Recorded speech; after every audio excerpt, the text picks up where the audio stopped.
Good morning, everybody. So thank you for being here. So I was not to give this talk. The talk was to be given by Johan Robin, but Johan is expecting a baby, so I received an email this morning that it is on the way, so Johan will not be able to come here. So the subject of Johan was this one, observational constraints on extreme for estimating the warmest event by the end of the century. So I will try to show you some aspects of Robin's work, but it's only what I was able to prepare this morning, so it will be only a few slides, and you will see it's very interesting. It's how to estimate extreme in climate change, so in the future, using climate models, but climate models have biases, and so it is tuned on the historical data.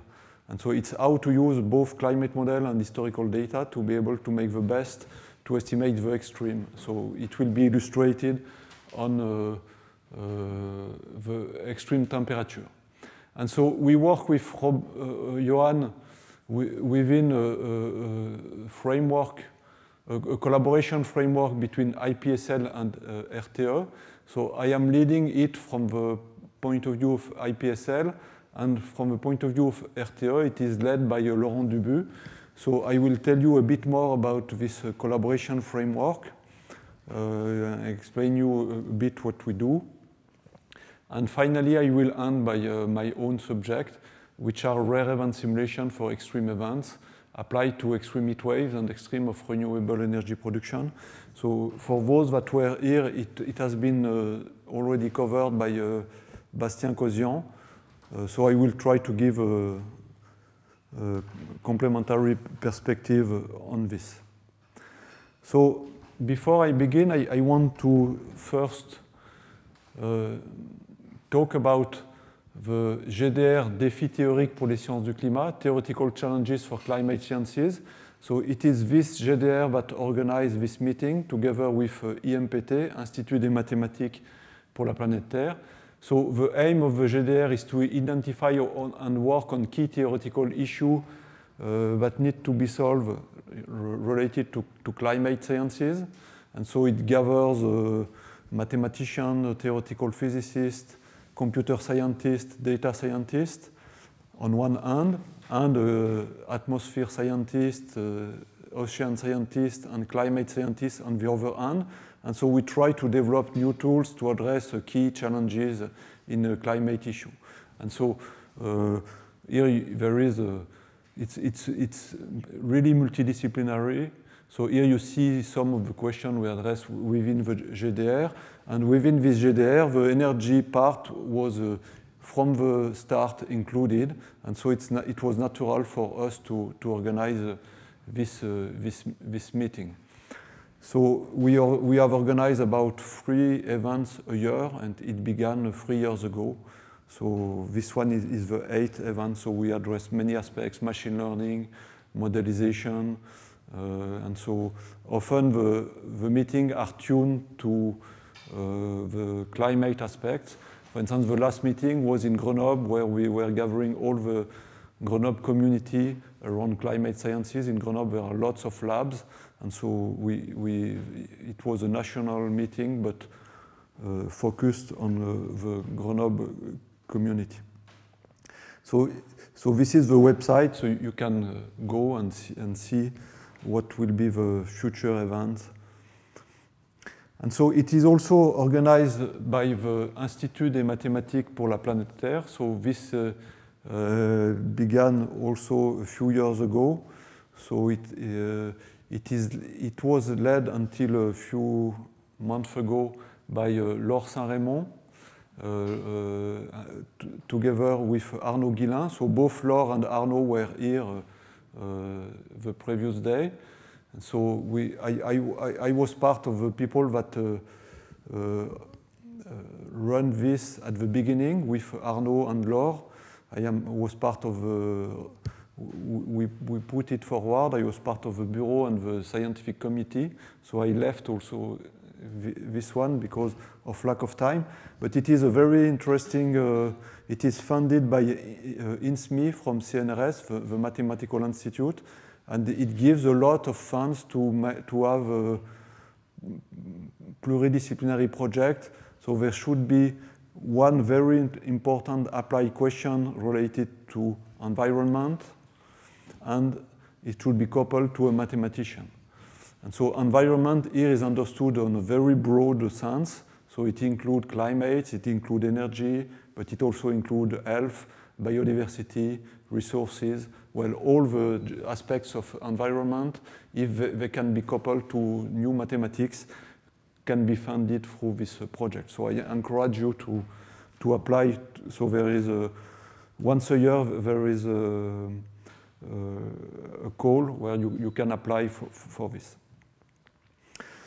And so the last thing I want to present before the science is this collaboration framework between IPSL and RTE. Sorry, this slide is in French. And so it's about 15 researchers between RTE and IPSL. And so the point is to work on the resilience of the electric system and to work on with RTE on all their needs in terms of relation between climate and energy. And so, for instance, they have need in order to produce climate data which can be directly used with their tool. We simulate critical events, so I will show you some examples for the electric system and their impact. And so we also study the analysis of the interaction between the electric system and the continental surfaces.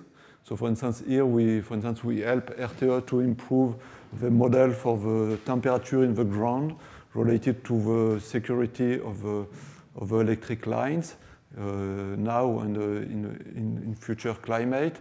We also help them to improve their modeling of the ground and the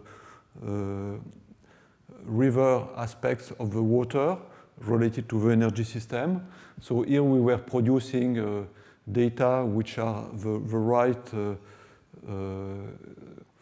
resolution, temporal and spatial resolution, such that they will be fitted with their need, such that they have the right amount of fluctuation, the right amount of extremes. And so there are many technical things we do with them, but we also develop basic science. So it's not, it's really a collaboration, a scientific collaboration. So on the side of IPSL, we also propose our own research interest. So it is, so more generally speaking, at IPSL, there's what we call the climate services. And so we have lots of relation with the energy sector, agriculture sector, water, health, and so on and so forth. So if you have needs related to climate, for needs for stakeholders or need for academic use, so you can directly contact us at IPSL. And so we have several ways to collaborate with the stakeholder or in the academic sector in order to provide the best possible climate data which are adapted to your problem. Okay, so I will now go to a more scientific presentation.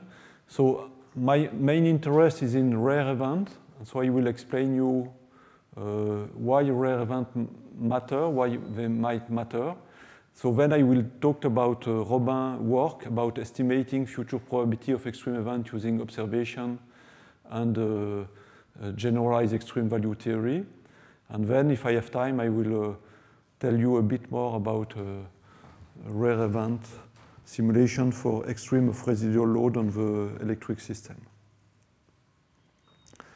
So this is a slide to show you that rare event might matter.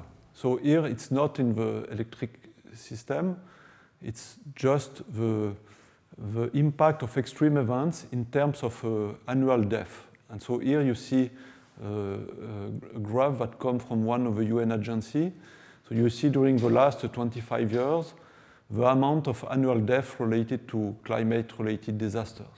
And so you see that only 3 of them make most of the toll. So there was the Western European heat wave, 70,000 people were dying on top of a usual number, a cyclone in Myanmar, and the Russian heat wave. And so you see it means that here, from the point of view of impact, what matter are not the rare events, but they are the ultra-rare events, the ones that have not been observed so far, that are unprecedented. So it means that they are not in the statistics of the observed one. And so this is very, very important. So it's not true for all impacts. For some impacts, what matter are the typical fluctuation or the events that are rare but not so rare. And so it's a general question which is very hard to answer. It is if you have a system which is affected by fluctuation, is it important to study this ultra-rare event? So for instance, we could address this for the electric system. What could be an ultra-rare event for the electric system that would lead to a major problem, knowing that the electric system is metacritical, that if we have a problem with the electric systems, it is huge problems for the society. It affects all the aspects of the organization of the society. And so if these kinds of events might appear at some times, even if the probability is very low, maybe we should know this. So I don't know actually if ultra-rare event might matter in the electric system now or in the future, but I think this is an issue which is understudied so far.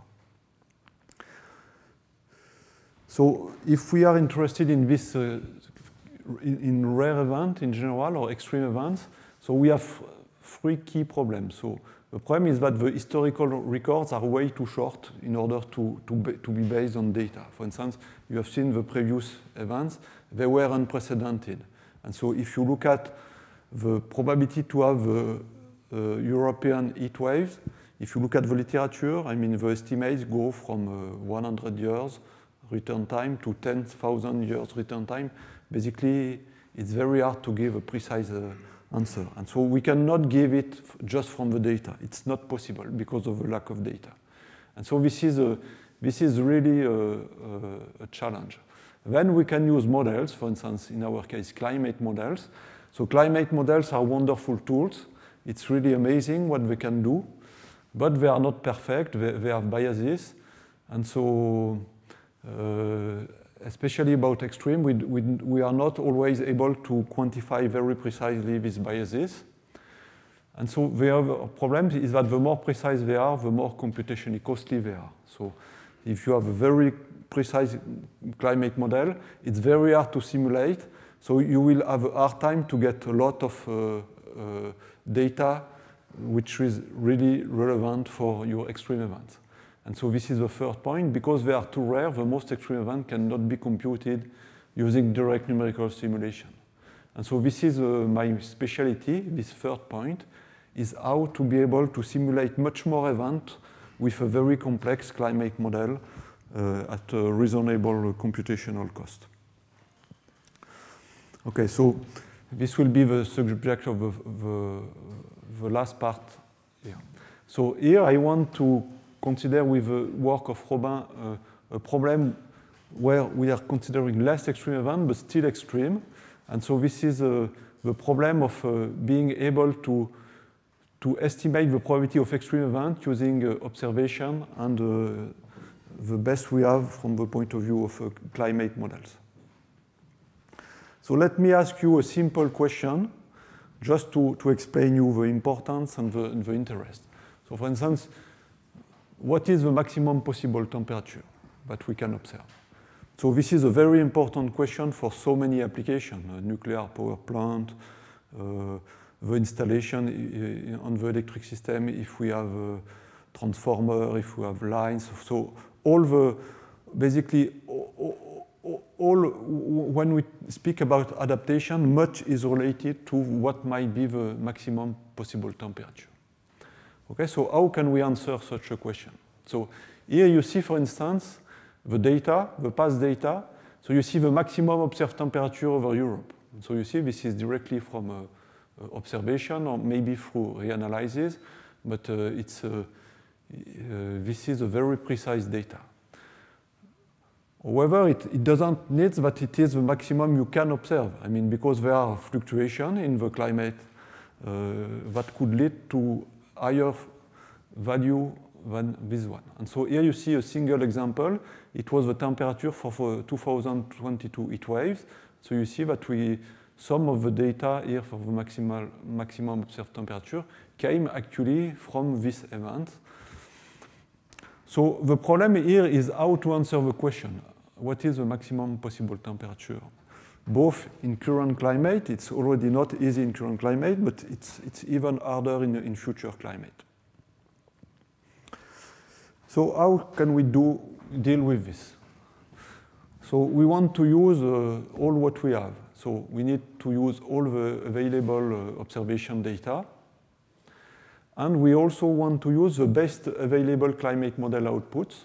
So for instance, the one that are used for the IPCC experiment, the CEMIP experiment. So there are plenty of data that come from all the worldwide climate centers. And so it's important to use climate data for two reasons.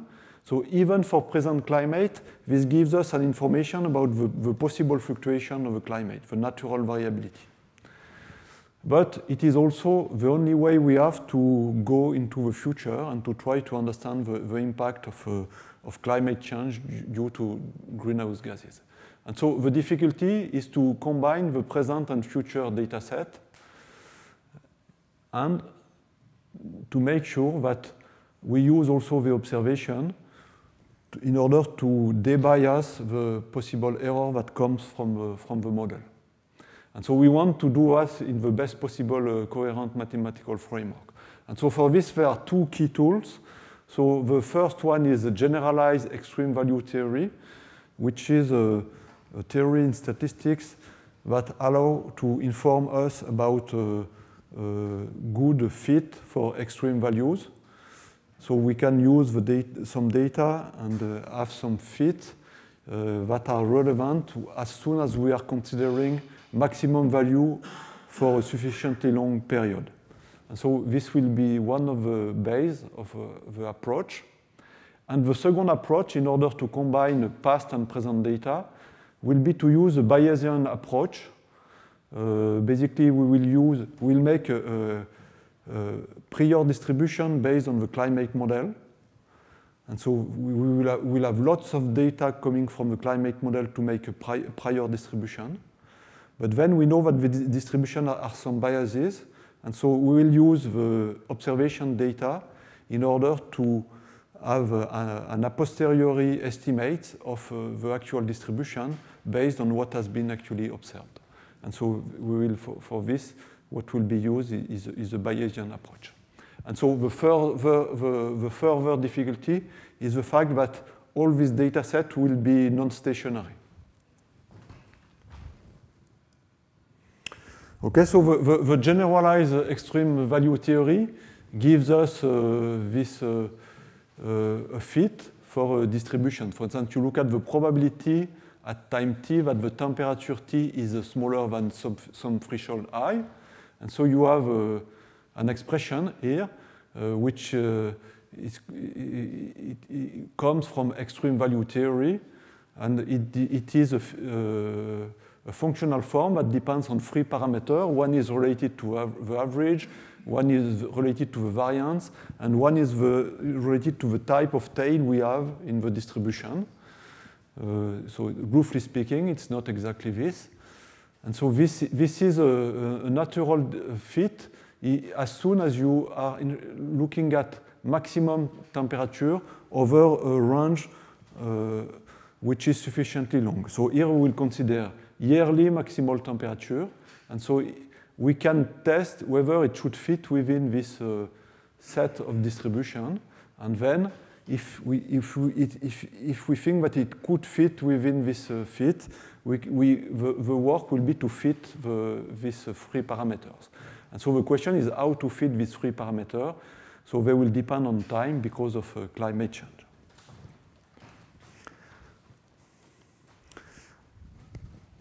Okay, so in order to take into account the fact that there is climate change, we'll determine a slow driver, and so some global observable that will, in some sense, measure the effect of climate change. So here, for instance, it will be the European average temperature, the temperature at the scale of Europe.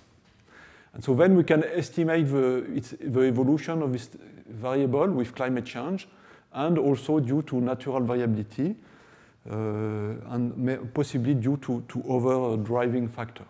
And so then we will use a parametric model where mu, sigma, and xi will be represented as a function of x. So we can determine an a priori distribution of all these parameters using the best available model data with different climate change scenarios. So then for this, it's just a parametric fit of the observation. So then we will have distribution for possible value of mu, sigma, and xi. And then with a Bayesian approach, we will use past data to determine an a posteriori distribution for all these parameters. Okay, so this approach has been first proposed by Johan Robin and Aurélien Ribes, but probably it has been proposed by Aurélien Ribes before, but it has been put forward and a lot of work has been done by Robin. And so we think that it gives us the best possible probabilistic estimation for future extreme statistics using real data. Okay, so I just show you the result. I don't go into the technicalities. I guess you have understood the key idea. And so, for instance, here you see the maximum possible extreme daily temperature by 2100. And so here you see the observed one, the one that is estimated for now, and then you see the one that are estimated at the end of the century for different climate scenarios. So you know that in order to go in the future for climate sciences, we use a scenario that leads to emission scenario. So what will actually happen will depend on the policy and the action of humans. So here the policy and the human action is factorized through this different scenario. And so here you see 4 scenarios, SSP1, SSP2, SSP5, SSP3. And so you have numbers associated with which correspond to the maximum level of the average level of warming measured in watt per meter square. So 2.6 to 4.5, 8.5, and 7.0. And so this is a scenario which is more or less compatible with limiting the warming to 2 degrees. And so this is so currently we are on a scenario which is probably around this one, given the stated policy. Well, not exactly, but just to tell something simple. And so there you see that for this different scenario, now we are able to make maps of maximum possible extreme daily temperature. So we can make a map for this, which is an average, but we can also have the distribution. We have access to error bars, and so we can have access not just to the maximum, but to the full distribution of the extreme. And then it can be used for quantifying many different aspects. So here I have shown you the use of this for the maximum temperature, but it could be used actually for any other variable. It could be used for extreme of renewable energy production, solar or wind, or electricity demand, or it could be used for the residual load. So it would be easy to adapt this tool to. So then it gives us the best possible estimates of what might be the extreme of this quantity in the future. Of course, this also requires an energy scenario, so something I will illustrate later. Okay, so this is the end of this part. So I stress that we are working on this subject with so all the figure here come from the work of Johan Robin, a work that will be published soon. And we are working with Johan within the IPSL RTE collaboration framework in order to apply this for the electric system. Okay, so now I want to jump to the next subject, which is rare event simulation for extremes of a residual load on the electric system. So here the question is, so we don't have enough data. So for instance, let me ask a new question. So we know what might be the extreme here. So, but this is purely statistics. So this comes from a purely statistical analysis. So we have lost the information about the dynamics. So for instance, we have lost the information about the other weather field. So now if we want to keep all the information about the dynamics, all the weather field, it can be useful for many other applications, then we really have to go back to the model. And so we know that this might happen, but how can we produce actually the dynamics that leads to this in order to use it? And so one way to answer would be to use a rare event simulation that would be able to drive the models towards producing realistic fields for this. And so to put the question simply and a bit boldly, so you have a very complex climate model. You can afford a 200-year simulation because it's a huge model, and you want to study an event that have a 10,000-year return time. So how will you do that? Or tell it otherwise, you are interested in a 20 years return time thing, but you need thousands of examples in order to have a good statistics. And so how can you have thousands of 20 years return times statistics if you can afford much less in your computation? Okay, so there is actually a very classical answer in applied mathematics and physics. So this is called a rare event simulation. So the first example has been proposed by Kahn and Harris. This was following an idea by von Neumann.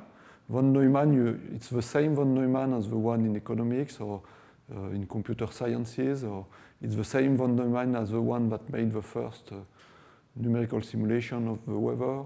So this von Neumann is the same all over these fields. So he had this idea for a rare event simulation, and he proposed it to Kahn and Harris at Los Alamos. They wanted to study the very rare probability that a radioactive ray would go through a concrete wall. So they had a model, but they were not able to simulate the model long enough in order to study this very slow probability. So he proposed to use a genetic kind of algorithm in which there will be several trajectories, and then the trajectory would be selected according to whether they go toward these extreme events, and the way they are selected would be monitored such that at the end of the day we can compute precisely the probability of the ensemble.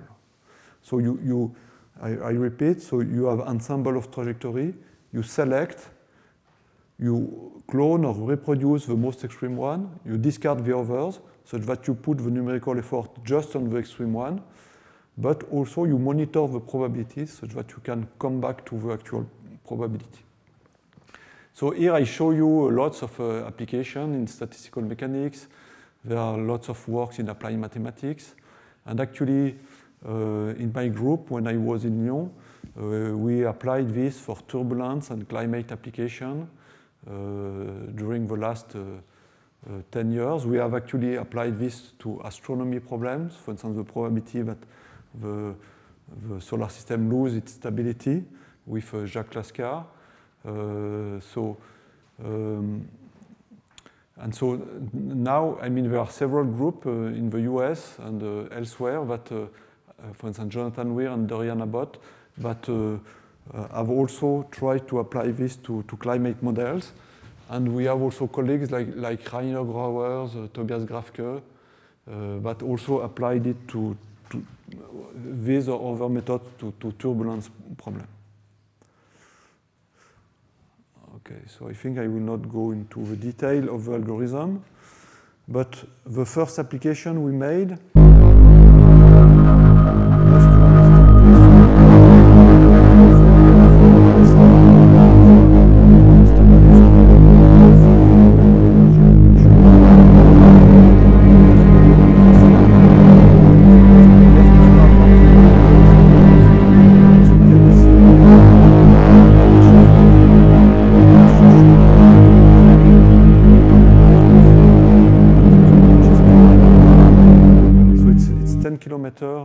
it's and so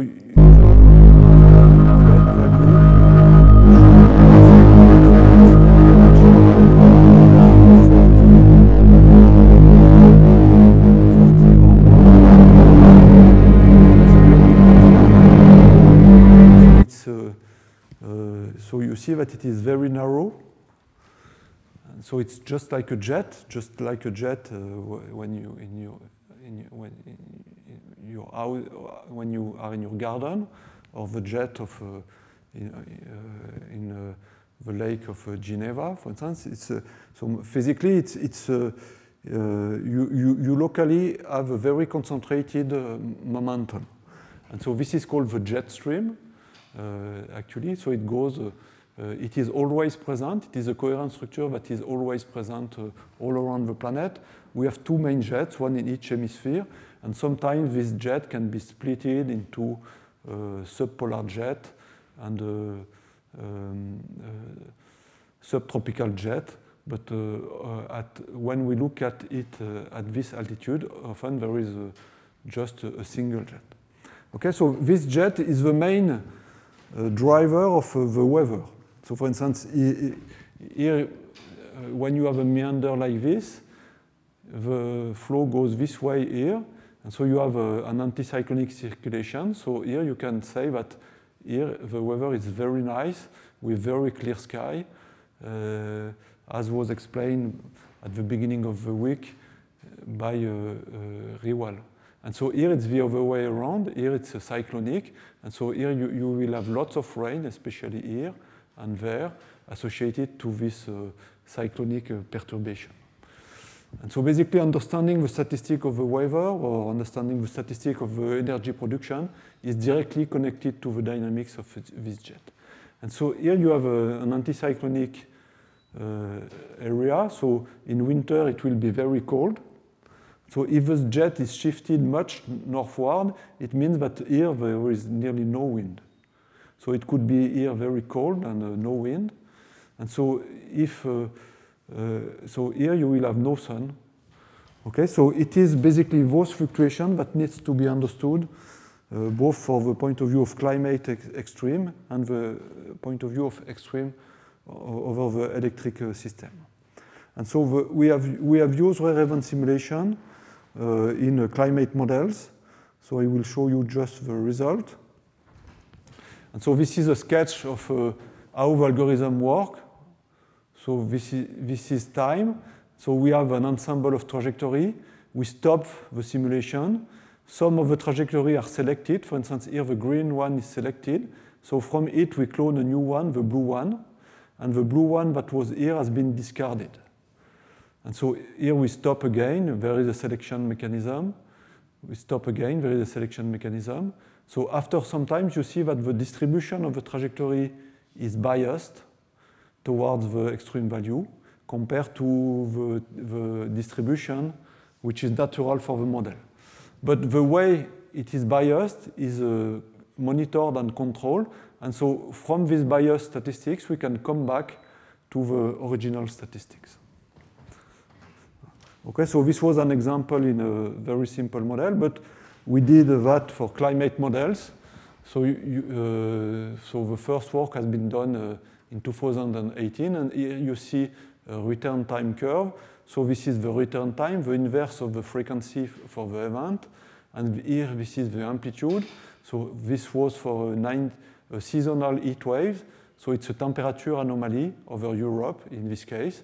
And so here you can read every 100 years, you have a temperature anomaly average over Europe during a season that has an amplitude of 1.8 degrees. And so you can get now the relation between frequency and amplitude for this extreme event. So with the climate model, we were able to make the black curve. And with the climate model plus the rare event simulation, we were able to make the red curve, for which, for a cost of 1,000 years, we were able to get events that have a return time of millions of years.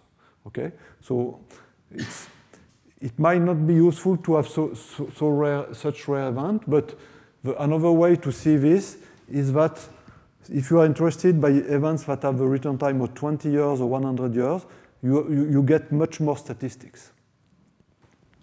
And so from these statistics, we were able to make patterns of teleconnection for this extreme. So here we were studying an extreme heat waves over Europe. So we got here it's hot over Europe. It's red. This is the temperature. So this is red because it is hot over Europe by definition. But you see that when we make statistic condition on being hot over Europe, it is also very hot over here in Northern America and Eastern Asia. And so this was published in 2018, in January. And actually, a heat wave occurred in July 2018. So this is the reanalysis data of July 2018. And so you see the heat wave here over Scandinavia.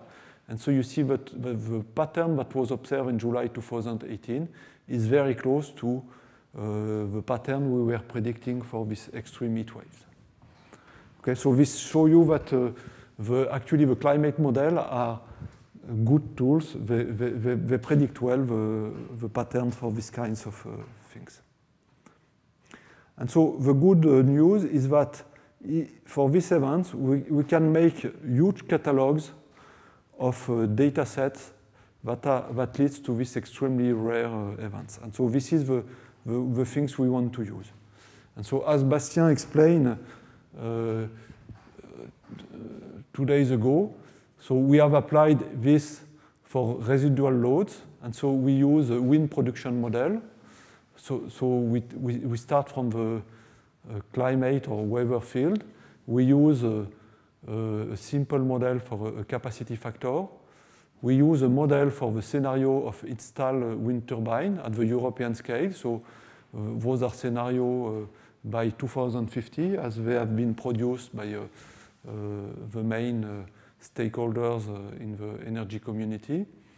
And then we get from these three things a time series for wind production. And so here so for instance, you see a simulation where we have 1,000 years. And so you see the wind production for each day here along the year. You have 1,000 points, which are 1,000 possible wind production at the scale of Europe. So you see in the white the average, and so you see the distribution.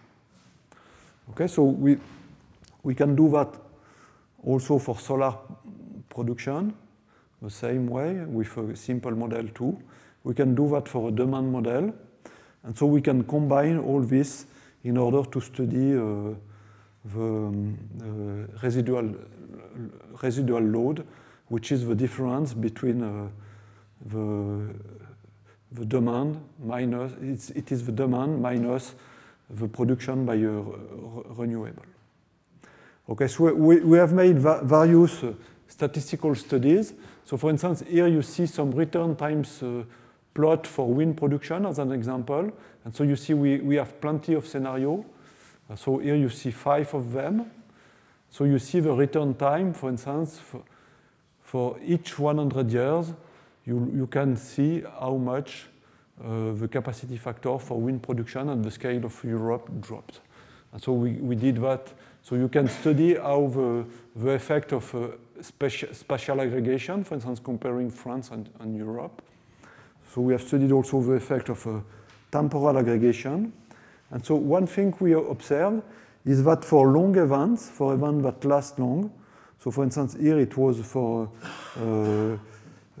for events that lasted 2 months, then the statistics is Gaussian, basically meaning that if you normalize by subtracting the average for each scenario divided by the standard deviation, then you see that all these curves for France and Europe, for all the different scenarios, they all collapse. And so basically, it means that as soon as you are interested by events that last long enough, so here it is for the time average t, this curve for time average t that lasts 2 months, but as soon as t is long enough, you can rely on Gaussian statistics. And so it is the collapse of all these curves here. Of course, it's not true when you are interested in events that are shorter, for instance, a daily maximum, or when Gaussian statistic is not good enough. And so based on this Gaussian fit, so we have fitted the Gaussian fit from the observation, which is given by this renewable ninja product here. And so here, so it gives us this yellow line, which is our prediction for the extremely rare events for the production of wind for the current installed capacity over Europe. And so for instance, here you can see, you can estimate actually how much you lose in terms of a percentage for the capacity factors for an event that have a recurrence of 10 years or 100 years or 1,000 years. So for instance, here you can see that every 1,000 years you have an event that have 12% more production on average for a 2-month average. So it means that during a full winter, you will have 12% capacity on top of what you need on average in order to deal with this event. Okay, so we think that these numbers are useful to give orders of magnitude of what is needed in terms of capacities. So it's important both from a point of view of power, how much power you need on top of the electric grid, but it's also important in terms of stock. So probably most of this would be provided through renewable gas, so it can inform you on how much you need in terms of stock on a system if you want to be able to deal with this extremely rare event. Okay, so I think I am over time, so I will just jump to the conclusion. So the conclusion is that within the framework program RTE IPSL, we develop key tools for RTE to study climate-energy relation. And so we work more specifically on rare and extreme events. And so we use the best available tools to estimate future extreme statistics. So I have shown you the work of Johan Robin. And so we apply this to electric system. So it is the way to do the best with past observation and all the data that are obtained from climate models. And so we can also use rare event simulation to gather an amazing statistics for extreme events. For instance, these extremes of residual loads on the electric system.